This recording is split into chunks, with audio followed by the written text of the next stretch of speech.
Hey everybody, it's Ricky Heller from rickyheller.com.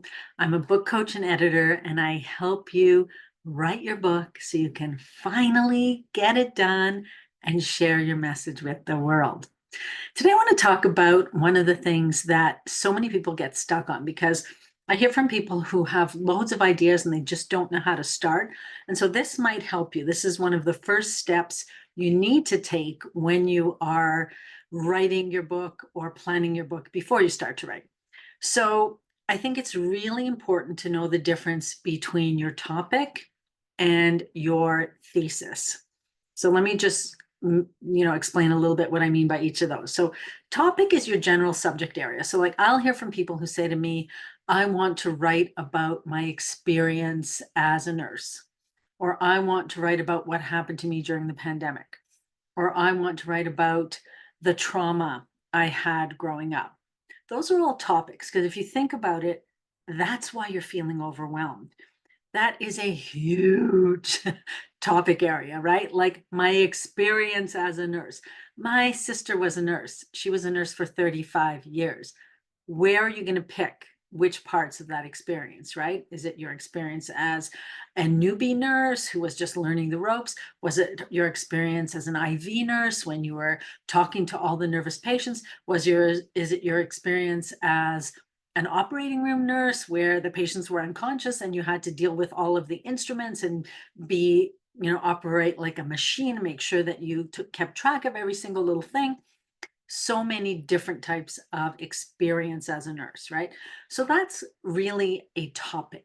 That's the general subject matter, if you think of it in those terms.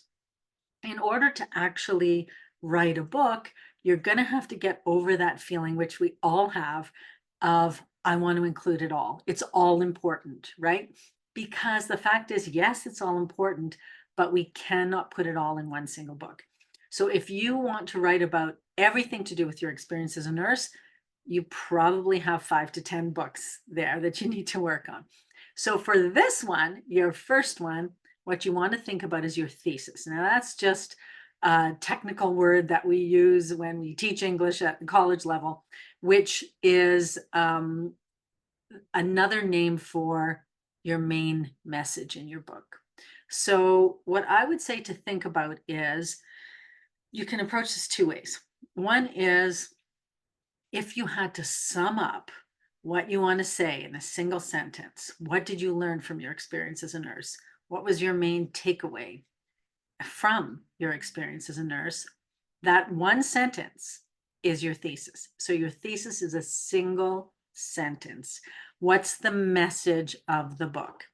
Another way to think of that is, what do I want my readers to take away from this book? If I want them to finish reading the book and then the single message that I want them to get from the whole book, it could be that being a nurse is actually the best way to get in touch with patients.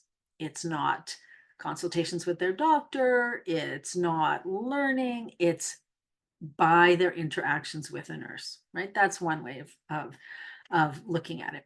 I am a huge dog lover, and I wrote basically what's going to be a book called Be the Dog on my Substack. And if you haven't subscribed, please do that. It's rickyheller.substack.com.